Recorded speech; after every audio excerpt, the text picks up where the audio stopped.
What's up guys, my name is Joe and today we're going to talk about whether or not the perm is a hairstyle that potentially has some legs in 2019 and the upcoming 2020 question mark.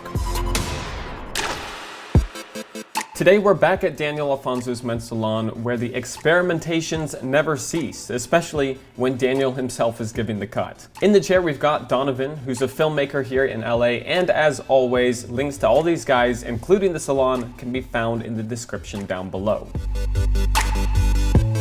So we're gonna go ahead and jump right in. Daniel is giving Donovan a perm today, and to be honest, this is the first time I've ever actually seen how perms are made. I always knew that it was a process, but I didn't really know what was involved. To give you the simplified version, Daniel separates the hair on top by rolling sections and pinning them in with what looks like miniature carrots. Okay, best way to put it. Then he uses a solution that treats the hair, causing it to permanently stay in the curled position. And fun fact, you can go for tighter or looser curls depending on the width of the rollers used. After this, you throw a plastic bag over the top for good measure, and of course to make sure that nothing gets knocked out of place, and you leave the human head for, around 45 minutes to soak in its new juices before applying one last solution and rinsing it all out.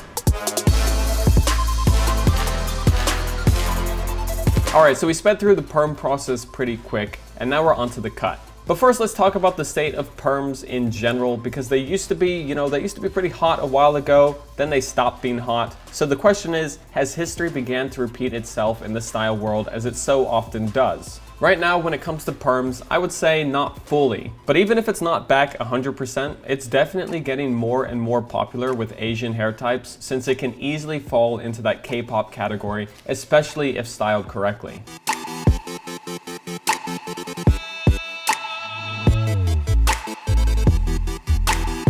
Speaking of styling, Daniel is given a K-pop inspired haircut by sharpening the edges and sideburns, but not going too short on the back and sides.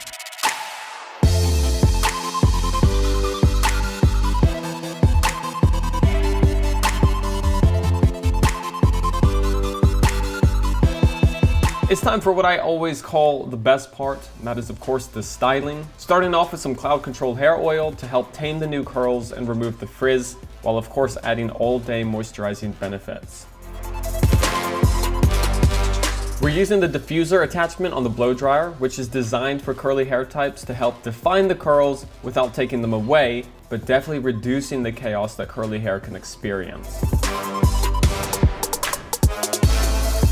Monarch Matte Paste allows for a lightweight addition that will add to the hold and control without any weight. And if you're still not sure which Blumon product you want to try, if you've had your eye on a few, we just launched our Discovery Kit recently, which bundles all 5 of our hair products together in mini sizes, making it super travel friendly and a great way to experience our line of products. I'll have that linked for you down below. So what do you think? At the end of the day, should perms stay in the past or do they have some space for the present? At any rate, it's a hairstyle that for now is definitely well suited to Asian hair types.